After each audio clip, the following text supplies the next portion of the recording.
I look incredible. I'm gonna take a selfie. Selfie? What sorcery is that? In my time, the image was carved in stone. Negotiate, I think she means a self-portrait, but we have no mirrors for such vanity.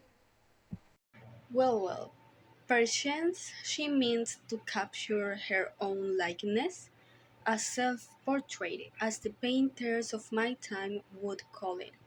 Yet, in an instant, that's impossible. Hello, everyone. What do you think of that situation that you just saw? Interesting, right? Well, that's kind of what we planned for our narrative essay about the history of the English language. We wanted to do something creative, not just a normal essay. That's why we wrote it like a dream. In the essay, we dream that the stages of English are people who meet in a reunion and tell their stories. At the end, we realize, because we woke up, that this is what happens when you study so much English history. You even dream about it. In the introduction, we set the scene. We describe a big hall with candles and a table. One by one, the stages of English arrive, but as people. Old English is a warrior. Middle English is elegant and in French silk. Early modern English is dramatic with a quill, and modern English is casual with a smartphone. We chose this because it makes each stage feel like a real character with personality. Well, I'm all English. Born in the 5th century with the Angles, Saxons, and Jutes. My story is one of the warriors and settlers. Vocabulary was Germanic, words like wunderlich for wonder and gedank for thinking, while I was complex with endings that mark gender, number, and case.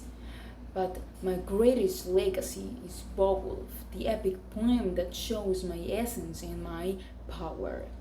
So, in this essay, I represent the roots of English, showing how the language became complex and strong even though today it's almost impossible to understand. So, my role is to remind the audience that every language needs a foundation.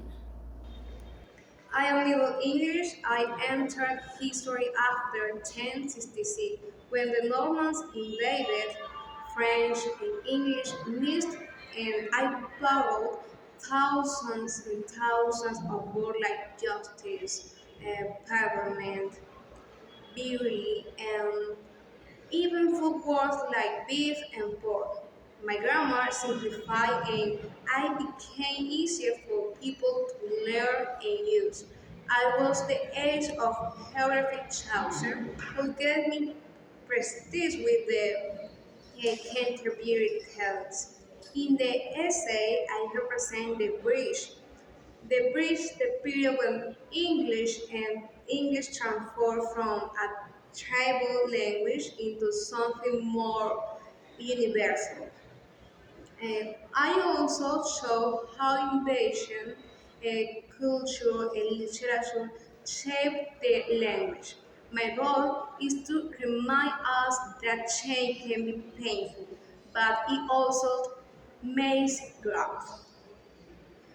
Hi, I am Early Modern English, the language of the Renaissance. The printing press in 1476 standardized me, and I welcomed Latin and Greek words from science, art, and discovery. The great vowel shift changed my sound, making me closer to today's English. I became the language of Shakespeare and the King James Bible, works that shaped English literature and style forever. In the essay, I represent the golden age of creativity. My role shows that English didn't just survive, it flourished. I explain the importance of literature, religion, and science in giving English its expressive power. And yes, I admit that I am a little dramatic, but that is part of my charm. And I am modern English. By the 18th century, I was fully formed, and then the British Empire and later the United States spread me around the world. Today, I'm spoken by over a billion people in different varieties: American, Indian, Caribbean, African, and Australian. I mix with other languages and I change every day with the slangs, technology, and the internet. In the essay, I represent the present and the future. I show how English became a global language, not because it's better, but because history, colonization, and media carry me everywhere. I also remind the audience that English is alive, flexible, and always evolving. Without me, no beginning.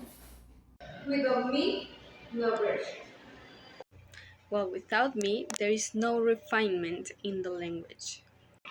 I'm sorry, without me, there's no future.